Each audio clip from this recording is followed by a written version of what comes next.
Welcome to this presentation from the National Apartment Association. Before we get into today's webinar, please first take a moment to review NAA's Antitrust Compliance Statement and Legal Disclaimer. Please visit naahq.org to review the full statement. Also note that information and opinions in the following program are for general interest and information purposes only, and are not intended to constitute particular legal, commercial, or other professional advice. Any views, thoughts, and opinions expressed during the course of this presentation are those of the participants and do not reflect the views, opinions, policies, or position of NAA, NAEI, or NAA Services.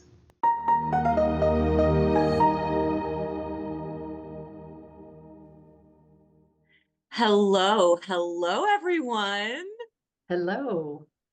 Welcome everyone to the first installment of our webinar series, the PropTech Playbook. Today, webinar 1, we're diving into scoping and evaluating tech, a session dedicated to helping multifamily professionals navigate the complexities of selecting the right technology solutions for their business. This webinar is coming to you from the NAA Technology Committee. We are committed to education in the industry. We're joined by an incredible and distinguished panel of experts who have been in the trenches of PropTech evaluation, probably an understatement. You have done implementations and optimizations, and I'm excited for you all to share your real world experiences and the lessons that you've learned to help make informed and strategic tech decisions. So let's start by getting to know our distinguished panel of experts. If Michelle, if you would briefly introduce yourself, your name, and I decided we're going to throw in a fun fact, like what tech in your personal world, like on your phone, can you not live without? Well, that's a good one. So you're totally putting us off guard on this one. We didn't practice it. So hi everybody. My name is Michelle Crochetier. So I have the wonderful privilege of co-chairing the technology committee this year in 2025. So excited to be here with you all today on this webinar and talking about PropTech. I am the senior director of application support services for a company called 111 Advisors. And I would say if I had to think about technology I couldn't live without, man, I think I must have like 450 apps on my phone. So it's really hard to try to nail down one of them. But I would say probably there's two that I'm most addicted to right now. One being, one's really interesting and one's not. But I would say one is ChatGPT. I've surprisingly gotten very used to typing anything and everything into ChatGPT on my phone now, so that makes it very easy. The other thing is I just got an Aura Ring for health and fitness, and the app that comes with the Aura Ring has all sorts of health information. So I'm really getting into that and connecting with friends through the Ring, and that's a really cool piece of technology if you haven't checked it out. I'll check it out. That's so cool. Thank you, Michelle. How about you, Nicole? So I'm Nicole Salmary. I'm the president of Stewart and Helm. I'm super excited to be a part of this session here today. Well, she kind of stole my thunder. So ChatGPT, of course. I think the most fun part is I just had my 80-year-old mom in town and she had no idea what that was about. So now she's ChatGPTing everything. But the other app that I'm on every single day, which is really not, work related perhaps, is Headspace. So it's how I start my day every day. And so those are my two go-tos, like on a daily basis. I love that. Headspace is so good. Yeah, it's awesome. So good. Thank you so much, Nicole. And Tina. For having me. I'm Tina Smothers. I own Integrated Asset Management located in the Midwest. And I would say my favorite app is the app for our cameras at our house. So it's kind of tenfold, so I can see what my kids are doing, playing outside and having fun, or see who's at my house if I don't want to go home. That's funny. Awesome. And I am Stephanie Ayler. I am your moderator for today. I am the founder of a sales training and speaking company called Savvy Leasing. And the app I can't live without, of course, other than ChatGPT, which I mean is just universal at this point. I love the Genius apps, Genius Scan, Genius Sign, Genius, even Genius Fax, which, believe it or not, I actually have to use that here and there for different personal business ventures. But I literally just use Genius Sign within 2 seconds and sent, an agreement back. And I love it. I couldn't live without it. So now we're going to move into where your companies are at in terms of adoption spectrum. We talked about our own selves for a moment, but let's go into the company part. Where's your company on the technology adoption spectrum? Early, mid, or late, what they call mass market? And how does your company size influence this strategy? Tina, we'll start with you. Great. I would say that we are early cautious adopters, meaning I like to seek out a couple industry professionals from my network to see if they've implemented something similar to get their feedback and then find out if it really is a fit for us. So our capacity for risk and adaptability is going to help shape that strategy. But I really like to look to others before going all in. Great. How about you, Nicole? So for us, it really just depends on the platform and the product, and based on that product offering, how that fits with our current state or future state business needs. So it's really for us not a one size fit all. We like to look at the new stuff that's in early development or in startup situation and be a part of that and maybe shape it. Some depending again what it is and the lift that it would be for us to actually implement that and where our current resource level is. That's kind of how we approach the different tech stacks that we bring into our environment for sure. Okay, thank you, Nicole. So both of you mentioned risk and sort of adaptability to that risk and strategy. So let's talk about how do you go about the evaluation process, keeping in mind things like risk and future state. Tina, we'll start with you. I like to consider the psychological aspect, will this change to our team seem like a loss overall? Because change sometimes can be seen as a loss. And look at who's affected, assess the stability of that, and then gauge the change fatigue that will cause. So again, going back to, will this change be saw as a loss or as a help, really? Yeah, absolutely. How about you, Michelle? Well, I love that we're already talking about change fatigue, Tina, because I feel like that's so rampant these days with so many changes just constantly happening. I would say evaluating PropTech is really important to come at it from a very structured place, right? Instead of just seeing a problem and solving the problem, use that structured methodology, using scorecards, using requirements and gathering the requirements, instead of saying something like, well, our current system doesn't do this and we need something that does this. Really understand the problem that you're trying to solve, really dig in and understand what that need is. And then also it's also really important to understand what you are doing now and not losing functionality or losing something that you would still want to maintain. So if you're trying to replace a system with something else, you also don't want to lose functionality that is working. So really sort of taking that emotional reaction of solving a problem out of it and coming at it from a standardized perspective, using requirements gathering and scorecards and tools like that to make those decisions in your evaluation. I think that's very smart. I mean, if you're using scorecards and taking the emotions out of it, to Tina's point, the teams might not see it as a loss as much as understand what it's contributing to the business and kind of help with that change fatigue and help absorb some of that psychological feelings of loss when it comes to changing systems. Okay, so now a company has identified a need who's involved in the evaluation? Like, how do you determine the key stakeholders? Nicole, how do you all do it?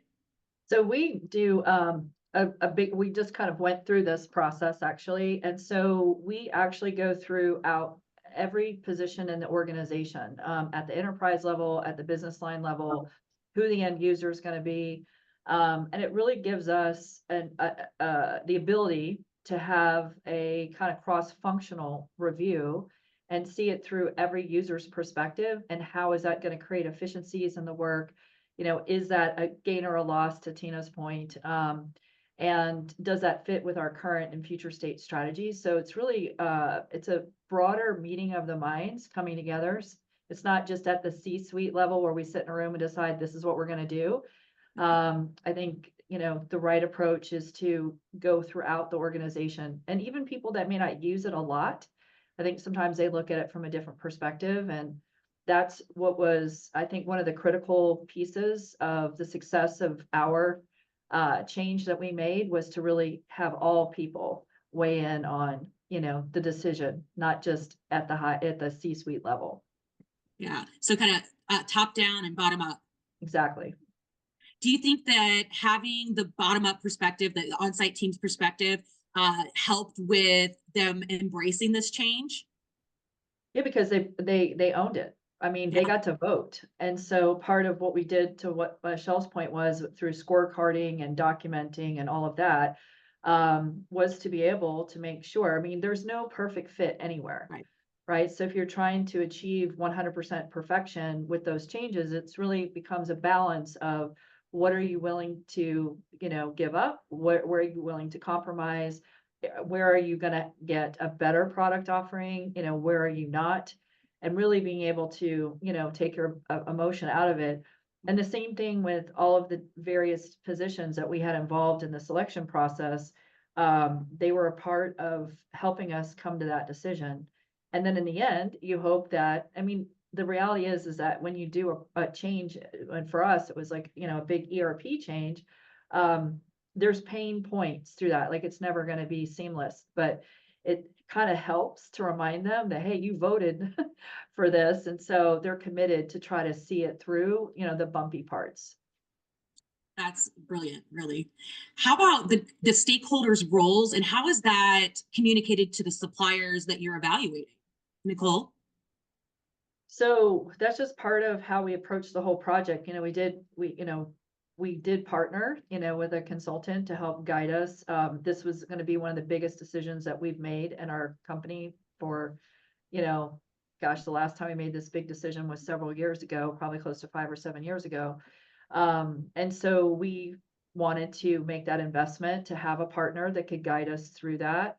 And I think even the feedback we got was the various, because we had so many different people, ranking, looking at, following the process so that we could make a good decision. They really brought different perspectives, and there were pieces of things that maybe we didn't really think about, because again, every user uses that platform for something different, right? Their skill set's different, their outcome of what they want in the use of that is different. So I think, all the way around, it really helped us be more solid and know where are possible from the training aspect, like what do we have to train, like from the rollout, when could they, what's the good time of the year to do it? It's never a good time, right? Depending on who you ask. So I think it was just a better approach. I've done it where we didn't do that. I've done this before, and it was more in a silo of top down instead of bottom up. And it was they got excited, right? I mean, they got super excited to be a part of driving the business forward and being part of something that we're going to be committed to for many years to come. Yeah, that's fantastic. Okay, so now we have our stakeholders, right? We have a problem that we're trying to solve. We've taken some emotion out of it, maybe all the emotion, maybe some of the emotion. But now we're trying to decide, how do we optimize what we currently have to solve this problem potentially, or rip something out and replace it altogether, or add something on top? Like, how do you decide those types of things? Tina, what about you all at IAM? I think it goes back to seeking out others in the industry. Are they using the tech that you're talking about? Seeing maybe how they use it, and are you utilizing that at your company? If that's not an option, then really making sure you're understanding the tech and all of your key team members do as well. So everybody's utilizing it to its fullest extent. So we're not missing an opportunity with what we already have, especially if we're looking for a change. And I think in looking for the change and deciding on onboarding the new solution, I think it really just depends on, do you have the proper team power to onboard this new tech to its full capacity? And if you don't, is there a workaround with that tech where you can do half now and half later? But if you don't really have the people on your team available and committed that can help roll it out to its fullest, that's where we've made mistakes in the past, and really trying not to do those again. Gotcha. Michelle. I think I would add to that, there's a lot of important things to think about when you're thinking about your business problem and what's going on, and what your reasons are to start to look at different options and understand how to solve the business problem, right? One of the things that we see with our clients a lot is their business model has changed, right? So maybe when you purchased a technology, you were 3,000 units, but now you're 30,000 units. And technology changes too, right? So if that's 1 year, if it's 5 years, but when you installed that technology, you set it up and you put it in for your business model when you were 3,000 units. Have you changed your technology at all since you initially put it in? That can come in the form of upgrades or releases, doing a business practice review, reviewing your current settings, thinking about how your business model has changed, or even your investors may have changed. Mm-hmm. And have you really done a good analysis of your current system and ensured that your system is actually changed with your business plan? And if you haven't done that, it certainly is a good place to start to see maybe there are things that your current provider has that you aren't even aware of, or things have changed within your own system that an upgrade or a release or another module might be able to solve for you without all of the change management training and resource burden that Tina just mentioned that can go along with it. Yeah. Very good points. Very good points. How about you, Nicole? Yeah, so to kind of dovetail off what Michelle was saying, for us, we actually decided to also reevaluate our current ERP system, along with looking at what was in market. And we did make a significant investment trying to get the system, to align with our current business state, because we had grown, over the years from a small company to almost 10,000 units. And like what Michelle said, sometimes, the tech has also evolved. So, when's the last time you actually sat and understood like all the product offerings within that tech stack that you have? It's not always making a complete change. It might just be a re-implementation. And so for us, we were also open to a re-implementation of the product that we had in place. And part of our evaluation process included all the stakeholders. They could actually weigh in on and could see, competing products. And that's really how we made our decision. But we actually did make an investment, a pretty large investment, prior to making a system change to get that, see how far we could actually push that tech stack option to support our current state. And so we just realized that, because it's a major investment to make a move. And one that is going to be hopefully one that you do for a period of time defined as 5 to maybe 7 years. And also understanding where that tech platform's going, right? So, Yeah. And are you going to be able to be a part of their evolution as well, or their journey? And I just think it's good just to be open-minded to the things that you do have and not get distracted always by the shiny penny out there, the shiny new toy, like, oh yeah, I gotta have it. It may not align with your business. it may not make sense for your, future strategy either, and where your company's going to be. Yeah. So I've heard from several operator friends that they, with intention, will maybe re-demo their Yes. current tech stack on a semi-annual or annual basis, maybe biannually, to make sure they're not missing something that could be solving their problem. So you guys, you're all shaking your heads. Yes, that's a good idea.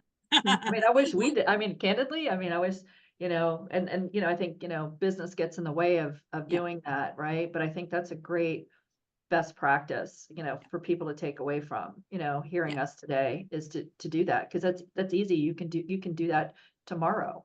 Right, right. Absolutely. But we do deprioritize some of those things, Right. because of the fires, both Exactly. literal and figurative. Yeah. Well, what if we didn't demo and we hadn't been keeping up with our current tech stack, and we end up deploying something, but we made a wrong choice? How do we pivot? Can we reset somehow, Nicole?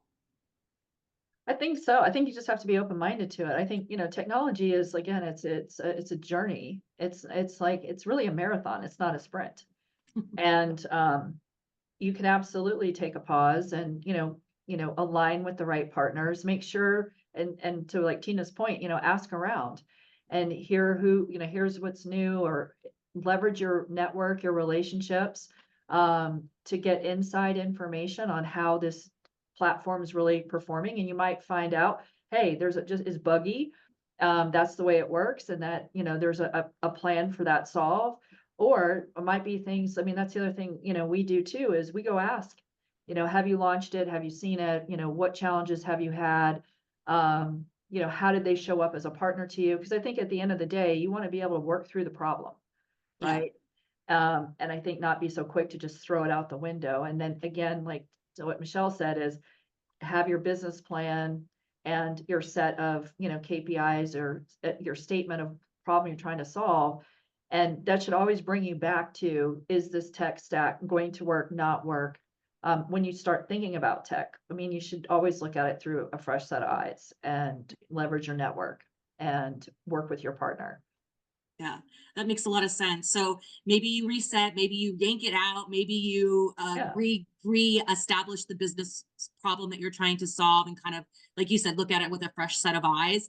Mm-hmm. Now, if you've made a mistake and you've rolled out something that you end up having to rip out, how transparent are you with your teams about kind of what's happening and what's going on?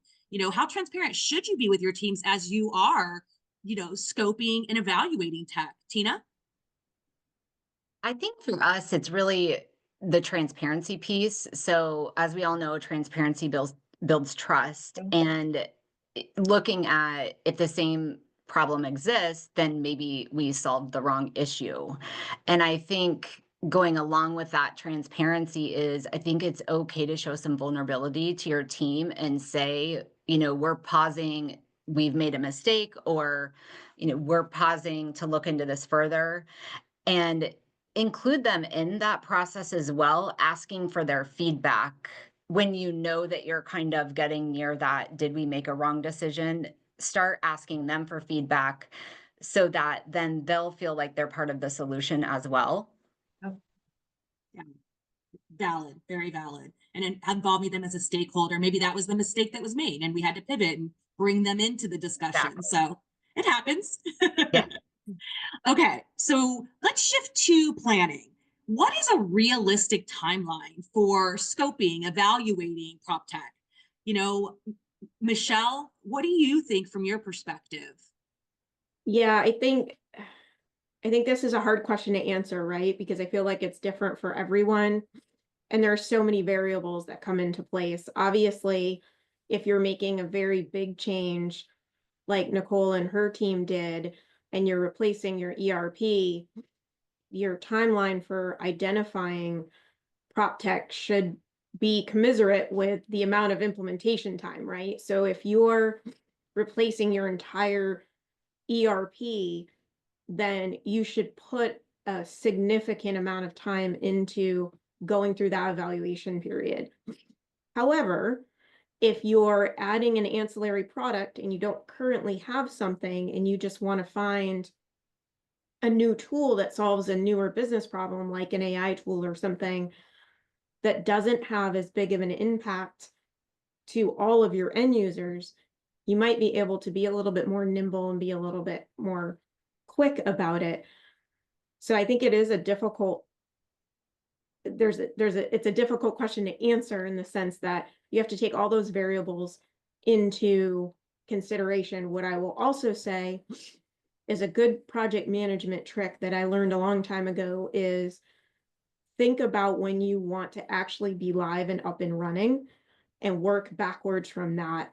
We have a lot of clients that call us and saying, want to replace the current system I have right now, and my contract ends December 31st. Can we do it in, 6 months, 8 months, whatever it is?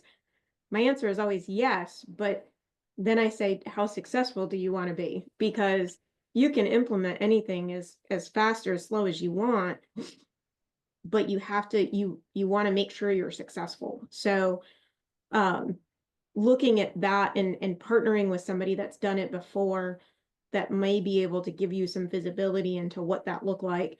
And we always sit down with our clients and map all of that out to make sure that you're taking all of those things into account and all those variables into account, so that you do spend the right amount of time on it.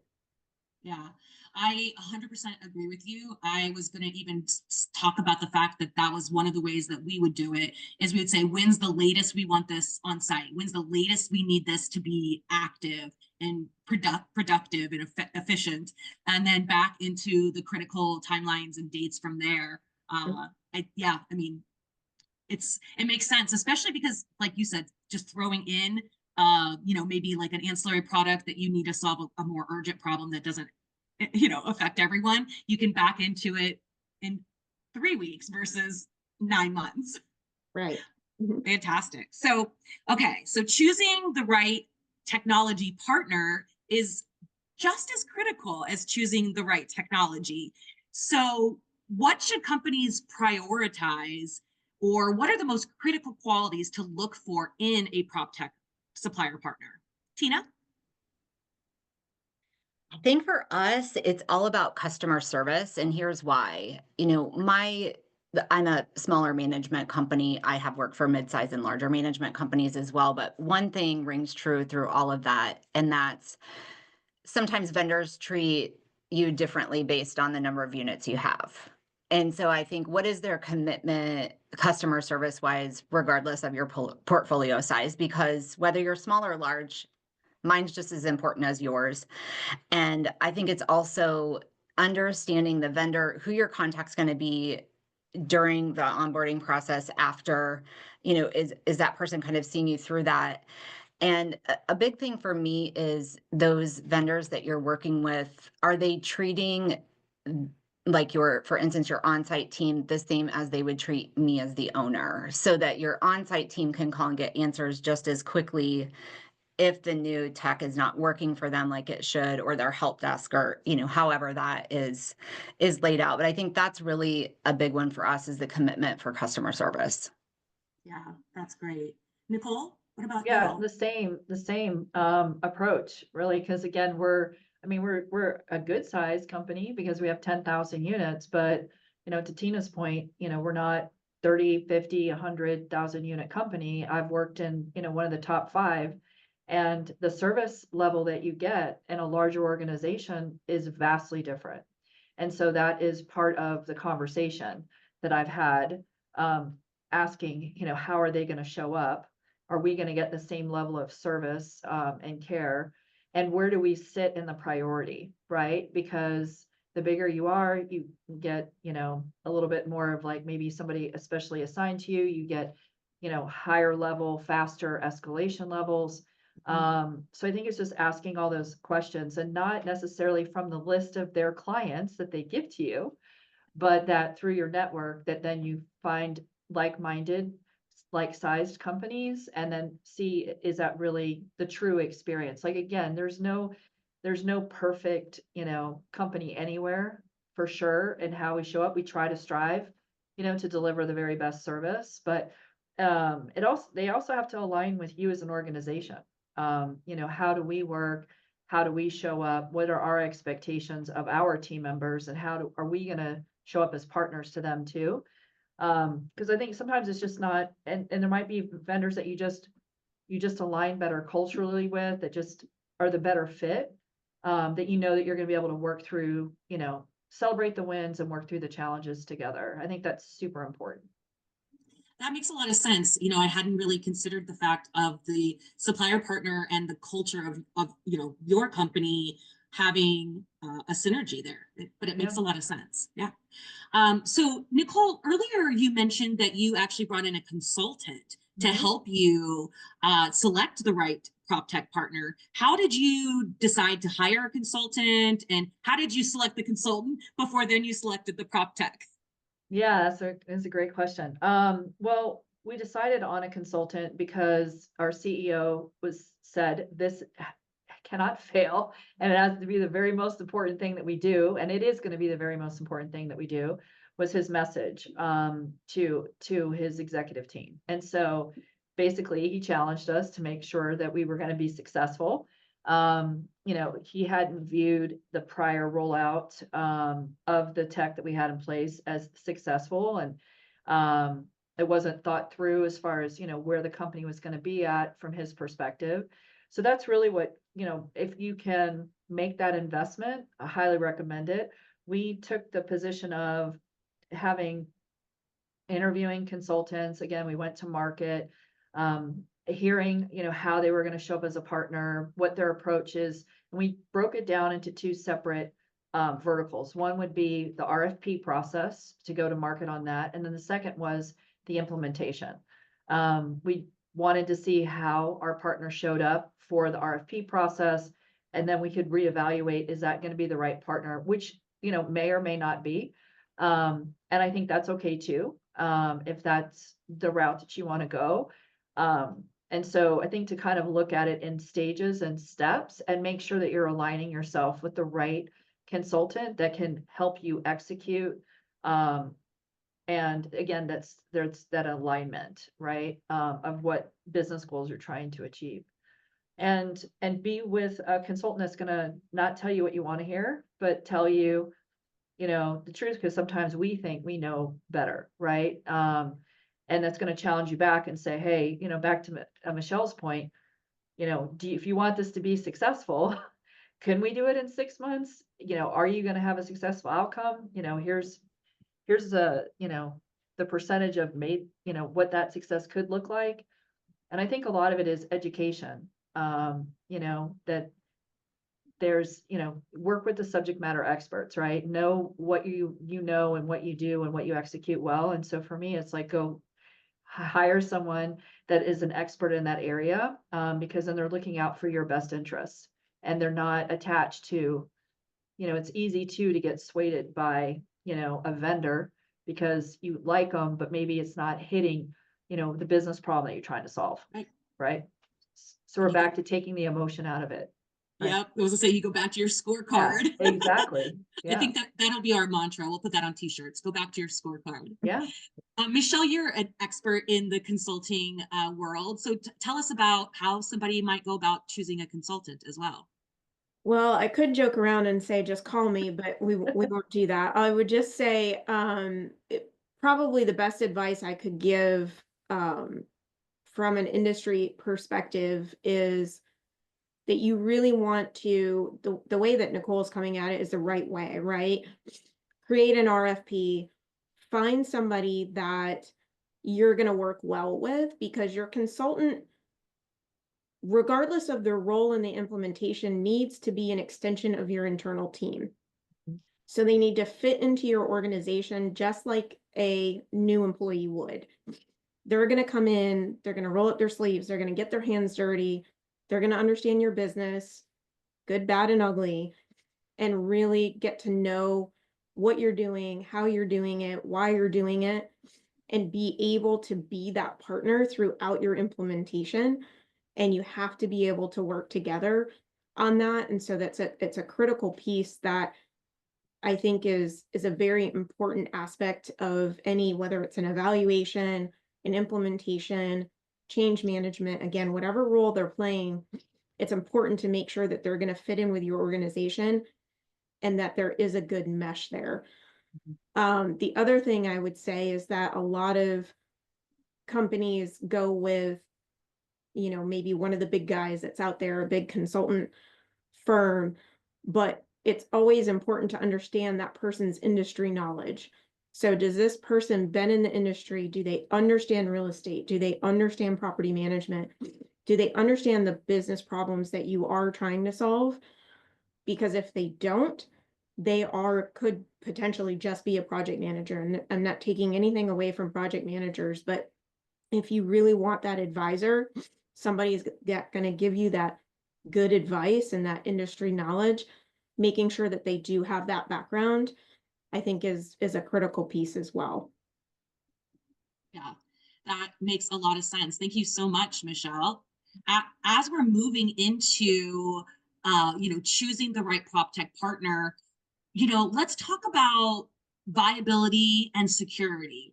I know Nicole and Tina had both indicated that as business might grow, that the PropTech partner has to be able to adapt to that growth. So how do you ensure that the solution or the partner is flexible enough for your future needs? Tina? Probably one of the biggest things for me to look at is, we all know tech is always going to be forever changing, right? So what is that company's ability to pivot? And, kind of, we know the history most likely as we're looking into that tech option. So are they going to show quick to change? And because that's obviously what we want. I think bigger than that for me, though, is I'm not signing any long-term contracts. We never know what's going to be new out there. Again, you could have change to your management companies, to your team structure, anything like that. And maybe you do love this tech stack that you went with, but there's now another option out there. So I just like that ability to be able to change and pivot within our organization for what works for us, because we are the ones paying for it. Yeah. So that flexibility in contract terms, as well as their ability to scale or grow or adapt, is key. Okay. How about you, Nicole? Yeah, so for us, similar approach, right? So we want to just, kind of make sure that they're going to grow with us or not grow with us, or where they see the future. I think I mentioned that a little bit earlier. Where they see themselves and what are their, because everybody has some sort of an architecture plan for how their tech is going to change and scale. Even the startups do, right? Like where they want to be or what they're going to, expand into or not.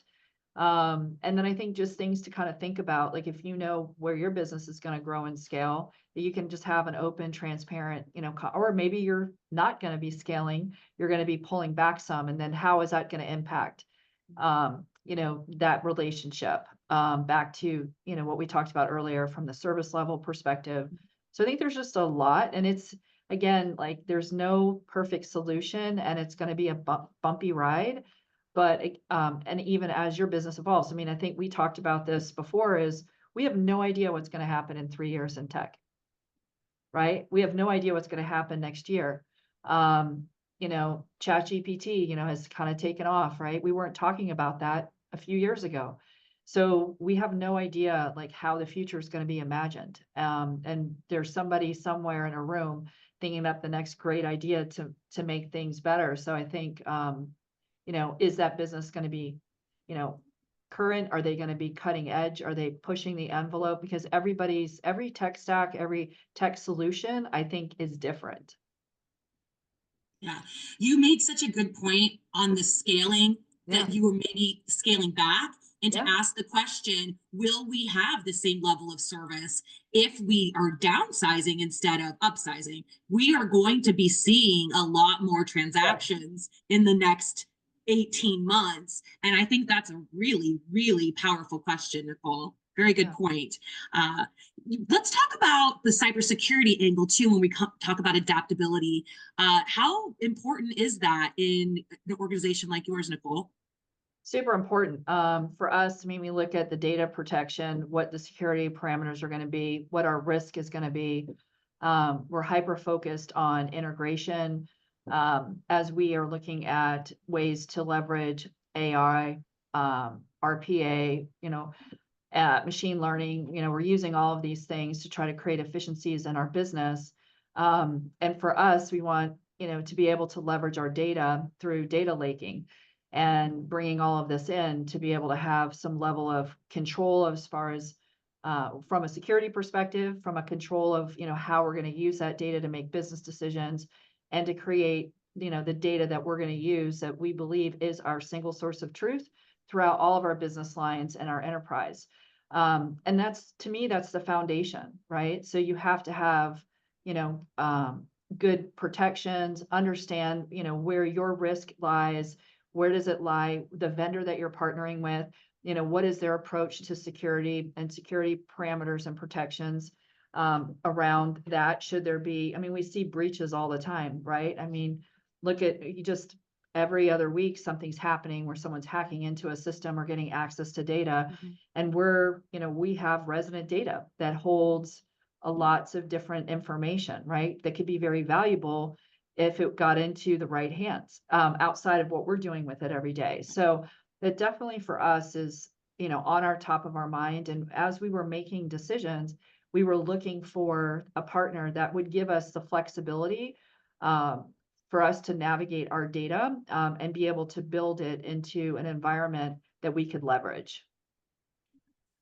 That's fantastic. Thank you for that. I actually just had an experience where one of my tech partners sent an email out to all of our users that said that they had done an upgrade and we needed to reset our passwords. And I felt that that was super suspicious. So I actually reached out to the owner of the company and I said, is this real? And he said, oh, you have a really good sense for security. It is actually real. But I think that what will happen next time I'm evaluating tech is I will say, when you're going to send a mass email to our teams, please tell me first so I can set the expectation and be transparent that this is real and it's not a phishing email. So I agree with you on the cybersecurity part and protecting that data.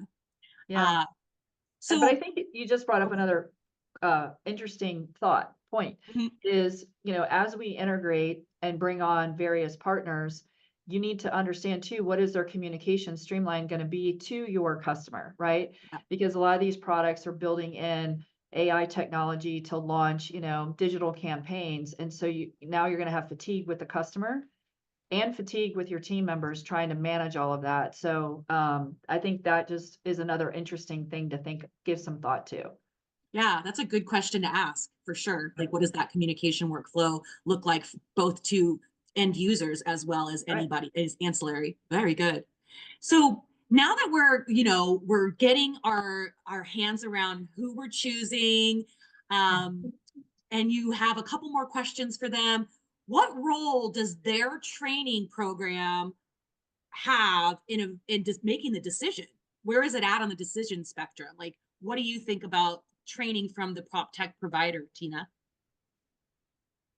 For me, I think that's huge because for my company, we're going to need that assistance to make sure that we're hitting, firing on all 8 cylinders of what needs to be done in order to get it implemented. And also so that nobody on our team miss something that we need to be doing to properly implement and be getting all the benefits from that new technology that we're using. And so I think it's really important for us to know that we're going to have support from that company in the training area and to have from them specific dates of what we're doing when. And then again, the commitment on our side that we are going to show up, be ready, and go through that so that everything gets implemented like it said it did. So training to us is really important. And I love that you said that about your commitment, right? You're committing to the supplier partner too, that we're making the training not optional. Yes, smart. Very important. How about you, Michelle? What part does training play, do you think, in choosing a PropTech supplier partner and a PropTech solution? I agree with Tina, right? Like, I think it's a critical component, and I would say that your change management plan and your change management philosophy and your training is a part of that. needs to be just as important as your project management philosophy. So your change management plan should line up right along with your project plan. And so it's even things when we think about adoption, there are people who are very change adverse out there. There are people who really have a hard time with change. But you also have people who get really excited about change. And so things like having change champions, you don't need a full 17-person training team, but you may want to think about power users or change champions or something like that. Make it fun, find some things that you can do to make this interesting to really drive that adoption, because that is critical. And then I tell everybody, if you're implementing a new system and you're doing just virtual training, that's not enough, because you have people like me out there that can't just do virtual training. People learn in different ways. And so you have to be able to address the fact that people need different ways of learning that be made available to them in that process. So you want to make sure that your partner is providing those different options. And if there is an option to upgrade the training that they're offering, do the upgrade, because you are going to have people that are going to struggle, not just with the change, but the learning aspect of that and changing it into their day-to-day. And you also want to consider about what are the other options that are available as well, because it can be a really big, significant change. And I've even had people say to me, well, I was over at that company and they changed that software and I didn't like it, so I went and moved somewhere else. And I think we can all agree that keeping good staff is hard in our industry. And so if that's going to be a reason that somebody leaves and goes to another organization, you want to minimize that risk of losing your people as much as you possibly can. Yeah, absolutely. And people want to feel empowered. So training helps empower them to be power users, like you said. Very good. Okay, so let's get a little bit real. We've been real, but a little bit realer. What are some mistakes that companies will make when they're making the choice and scoping and evaluating PropTech? Michelle, what have you seen? So I think Nicole mentioned it earlier, and it kind of always makes me chuckle, but that shiny object syndrome drives me bananas. Because I think that a lot of times we see really cool things, or we know somebody that works at a company and they're very passionate about what they're selling and what they have. And, I've had friends in this industry for a very long time, and I see that they're doing all these really great things, especially with technology. And, even when we started this call, I'm talking about, I just bought an Aura ring because I think it's really cool. So I'm not, I am not somebody who can say that I'm exempt from shiny object syndrome at all, but I think that making a business decision on something that is shiny and neat and based on a relationship could potentially go really, really wrong. You might get it right and you might get lucky and it might be wonderful, but you have a very larger likelihood that it may go wrong. So don't rush your decisions. We've been talking about this, like taking that emotion out of it, really looking at what are the requirements you're trying to fill, and go through that process and take the time to go through that process.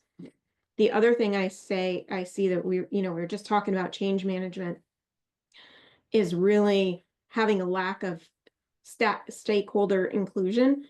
And Nicole and her teams did a really good job of pulling their teams in, but you really also need to step back and say, who do we need to include? What is their role? What do we expect of them? And make sure that you're including people from all different facets of the organization that the system is gonna impact. Because I do feel a lot of times people are left out of the conversation, and that just creates a very, very challenging environment whenever you're either both evaluating and implementing any new PropTech. Yeah, and maybe you don't involve everybody, and HR thinks they're rolling out this other new software, and training thinks they're rolling out this other new software, and all of a sudden you're trying to roll out everything, and here you go, right? And then How we about have you, change Tina? fatigue. Yes. Okay, and there's Yeah. where your change fatigue comes in. How about you, Tina? Like, what mistakes have you seen? I think far too often we look at the instant gratification. So this tech is going to solve this issue that we have or a problem within our company, and we then mask the other things that we're trying to solve as well. So it can do the one thing, but are we really digging into the other things that maybe it's not going to help us with as much? And so looking past the immediate solution and really understanding, are we solving the real solutions? I think I've done that a couple times, and it's because it is hard. We all want an answer right now. That's just how it is. That's why we're upgrading our tech. So, but really not doing that and taking the time to evaluate, as both Nicole and Michelle mentioned a couple times, and how it's going to work for us. So what are some hard lessons that you've learned, Nicole, in this, Yeah. So I would say never underestimate how much time you really need to roll out something that's successful. Starting, especially if you're going to do a major system change, like don't start a year before your contract's up. You should be thinking about that 3 years before. You should be, working your relationships, and, by 2 years out, like if we had to do it over again, that's what I would say. And also build in contingency plans. Things are gonna go wrong, and the best plans laid out, you're gonna have to pivot, even though you think that, oh, this is it, we've got it, we can do this. Life happens, the business changes, and then now you're trying to keep up, right? And you have to pivot and make a change in the plan. Is what I would say for sure, is like one of our biggest lessons learned for sure. Yeah. Yeah. And also, this, whatever the tech solution is that you're adding, are you creating, this wonky, like not fluid tech solution that your end users are going to have to use? And it's back to, chasing that shiny object, right? Now it becomes a little Frankensteinish because you've like layered product after product, and what you thought had integration capabilities, they sell that it does, and now you're in real life and it's not integrating, and now you're doing more manual workarounds. So I think it's really lay out your plan, ask all the questions, and really focus, with your 3 critical business needs, and what 3 top things that you're just not going to give on. Like for us, it was integration. We really wanted, a single stack solution that could actually grow with us as we grow and scale. And I think just bring yourself back to the problem that you're trying to solve. That's what took us back constantly. And when it's not working, like, don't be afraid to say it's not working. Like what Tina said, I think being transparent is super important, as far as you think it's going great and your end user is telling you it's not, and this is hard, and there's something wrong, then there's something wrong, and you need to listen, and, do everything you can to kind of fix it if you can. Yeah. You said a couple things that I feel like I want to even circle back to a little bit. One, you said the integration word. Yeah. Integration. I think integration is one of those words that actually means something different to everyone Everybody. who asks. And so, you might have a room full of stakeholders who say, and IT says it needs to integrate. So I always back up and I'll say, well, what are you trying to accomplish? Yep. So instead of saying it needs to integrate, I say, what are you trying to accomplish, to try to make sure that we're speaking the same language? Because sometimes we're not. And then Correct. you said your top 3 things that were basically, those are deal breakers, right? Like Right. if you can't get these 3 things, and I think it's important to identify those deal breakers. Michelle, I know you had a couple of good lessons learned that are in the same arena. Yeah, and I think if there's going to be a quiz later, you guys will have heard me say the same things over and over again, so you probably do just fine. But obviously, using this scorecard, right, using tools when you're making these decisions, and refer back to them, like Nicole's saying, right, like those are tools that you can carry with you throughout the entire process. And of course, taking your time is critical. The other thing I would say is we are incredibly fortunate in this industry to have really good, incredible people in this industry. And anytime I've ever had a question about how did this work for you? Or what do you think about with this? It's very rare that I have somebody say, I can't tell you that, or I won't tell you that. Most people are open to having a conversation. So if you know somebody, have a friend in the industry, or a friend of a friend has been through something with a technology, or is using a technology, they're going to be honest with you, and they're going to tell you, this is what happened, this is what we did, this is what we learned. And I think that can help you make better decisions and be better prepared. I will also say that, shameless plug for the NAA Technology Committee, but we're full of those people that want to share those ideas, best practices, and experience. And most of the software companies also have some form of user group or brainstorming group that you can talk to, of people who are using the current system in the same way that you are, depending upon your role. And you can get some great insight and connections through those groups as well. So definitely leverage your network, leverage the other folks in this industry, because we really are fortunate. It's not many industries that I'm aware of that competitors will actually share what they're doing and be open about things. But I think it's a great opportunity to leverage that as well. Very good. So thank you for that. So now we've talked about kind of how we go about scoping. We're looking to solve a specific business problem. And whenever we veer off course, we go back to that. And then we talk about the stakeholders and how we're evaluating that technology and how we're choosing partners and what are some of the priorities there. And then we talked about some of the side quests, so to speak, with things that could go awry. So I want to pivot and I want to talk about why we all love tech. What keeps you motivated to keep evaluating new tech? Like why are you doing it, Nicole? Make it easier for, to create efficiencies. If you can do something better, faster, for sure. And it's a chance to, the word's probably overused, innovate, but it really is. It's how can you transform your business? How can you be different than your competitor? Like what sets you apart? And, and for us, we're so curious about, and we're fortunate because we have a chief data scientist that most companies don't have. So we get to dream like every week. I meet with him once a week to dream about the future. And we talk about, the different types of tech and how it's going to transform our business. And so I think for us, it's constantly challenging like the day-to-day problem and how can we solve just making life better for our team members to where they can focus on why we really want them to focus, which is on the customer. Right. And if we can take some of that mundane, systematic, repetitive stuff and make it things that they don't have to worry about. Like if you think about how much work is done today, years ago, there wasn't technology. We weren't talking about technology. Right.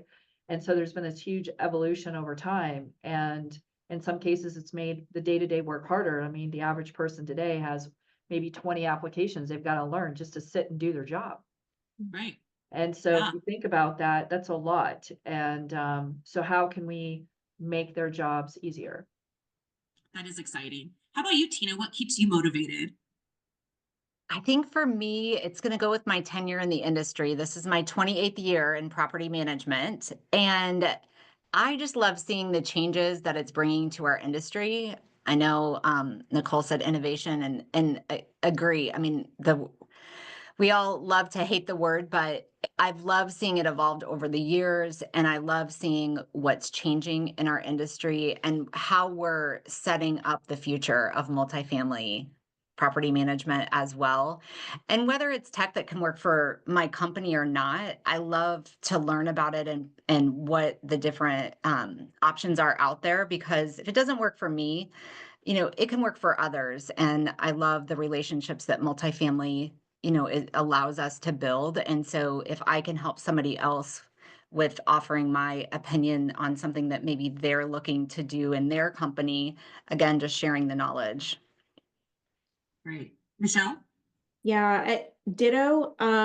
You guys are hard to follow in this one, but I think I would add to that, for me, in the role that I'm in, one of the things that's exciting to me, and I go back to my tenure in the industry too. And Tina, I heard somebody told me recently that once you get past 20 years in the industry, you can just say you've been in the industry for more than 20 years. So I've started adopting that philosophy, but from all the time that I spent on site and the level of frustration around technology isn't working, or it's not doing this, or it's not doing what I need it to being able to say to a client or to somebody else in the industry, I can help you. I know why it's doing that.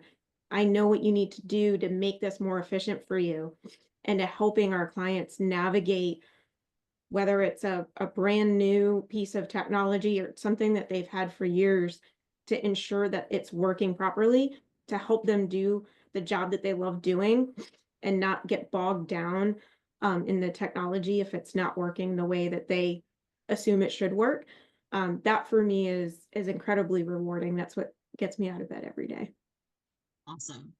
Well, I do want to wrap up here, but before we wrap up, I want to ask any final thoughts. Is there anything that we didn't talk about that you would like to, share with us here as we end our time together? Nicole? I think just from, my perspective, I think I'm just going to go back to some of the things that I've said. Even, best intentions, things are going to go wrong. So just anticipate that, build in extra time, would be kind of like my final thought on it. Create your plan, work it, be okay to pivot.